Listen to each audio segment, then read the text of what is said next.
A roar splits the frozen air breeze. Not a lion's roar, not a wolf's cry, but something deeper, something darker. The mountains of Erymanthian tremble. Whispers speak of a monstrous boar, tusks sharp as iron spears, hooves that shatter stone, breath that stings like winter storms. It descends upon villages with fury, fields destroyed, homes crushed, families flee. No hunter dares follow its trail.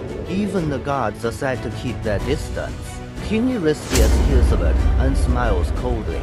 This will be Heracles' next trial, he declares. Bring her back alive, bound, not a slave. The court murmurs in fear. How can any man survive such madness? Heracles listens in silence. His eyes blaze with unshaken resolve. The boar is not prey it is rage-given for. That night, Heracles kneels by the fire. The flames flicker across scars of his past labors. He takes up his spear and hunting net. If I succeed, man will live free of fear, he whispers. If I fail, I become nothing but frozen dust. Above, Hera watches with cruel delight. You will freeze before dawn, she hisses. But Heracles does not tremble. His heart burns brighter than the fire. One man against the mountain, one man against the beast. The fourth labor begins. The throne room falls into silence. Eurystheus leans forward, his crown gleaming.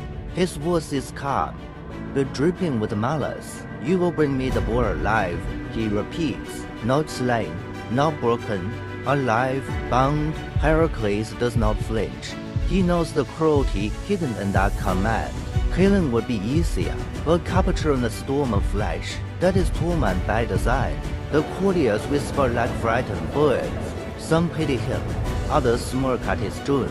Hera stands unseen, her shadow curling along the walls. Her laughter slithers through the chamber.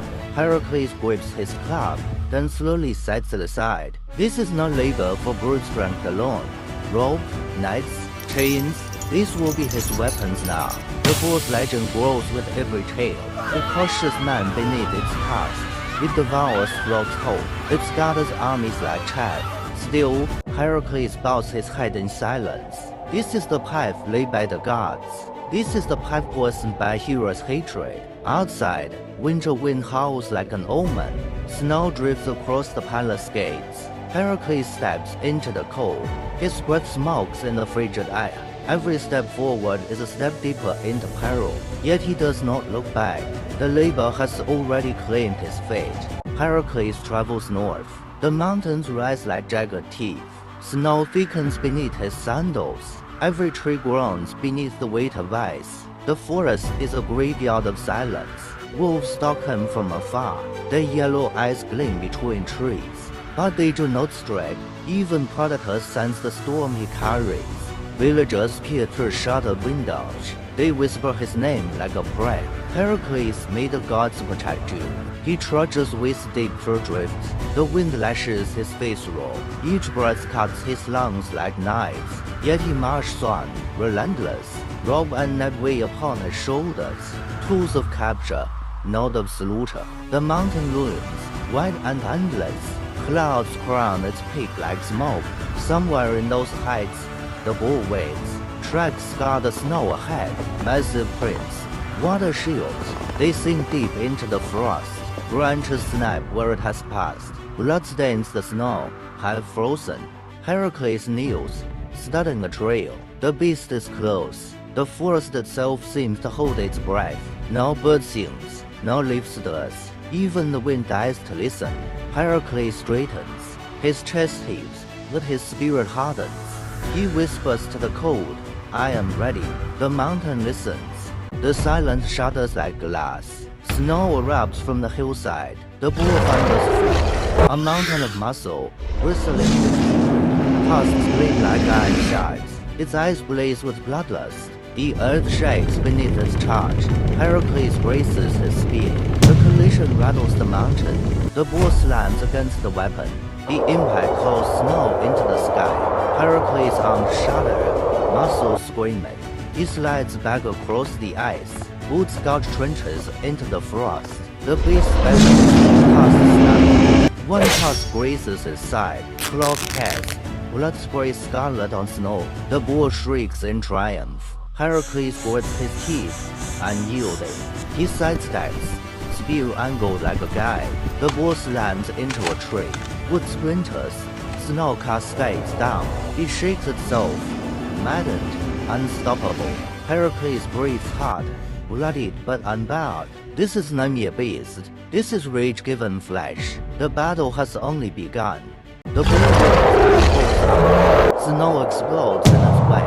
Heracles seizes his net and follows. Each stride is a war against the drifts. The wind cuts icy knives on his face. The bull smashes through trees. Tusks carve scars in the bark. The forest becomes a battlefield. Heracles leaps fallen logs. Branches snap underfoot. The beast glances back, eyes aflame. It howls. Heracles answers with silence. He pushes harder, his breath ragged. The chase becomes endless. Eyes blur into white wilderness. Frost gathers in his beard. His arms ache with cold, but his soul burns hotter than fire. The bull stumbles, then surges again. Its fury never wanes. Heracles knows he cannot match its rage. He must endure it. Higher and higher they climb. Clouds swirl around jagged cliffs. The air grows thick. Heracles staggers. It does not fall. The beast slows at last, steaming breath boring.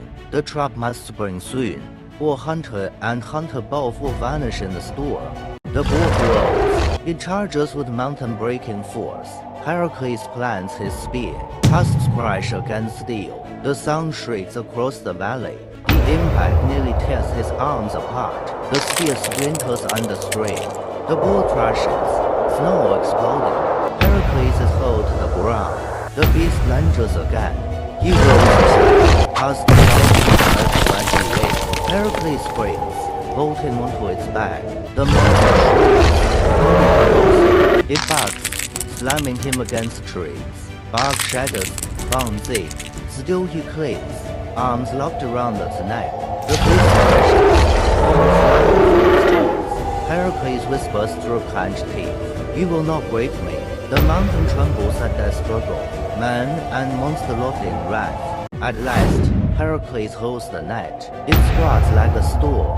The cords fall upon the bull. It ventures, crashing. But Heracles seizes the ropes. He pulls with all his might. Muscles strain, veins burst.